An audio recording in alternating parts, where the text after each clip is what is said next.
Welcome to my vlog mga guys. Guys, pwede ba mapalitan yung titulo na hindi ako nakapirma? Paano kaya malalaman yon? Yung lolo ko yung titulo niya napalitan doon sa tsuhin ko. Pwede ko ba malaman kung paano maano yung titulo? Bakit na lipat sa kanya? Marami naman kaming mga eredero. Paano kaya yun?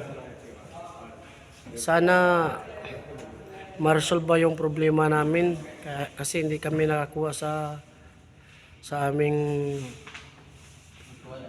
lote namin, kabahinan.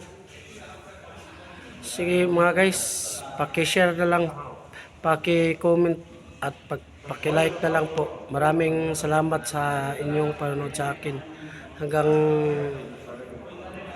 Hanggang dito lang po. Maraming salamat sa inyong panonood sa akin.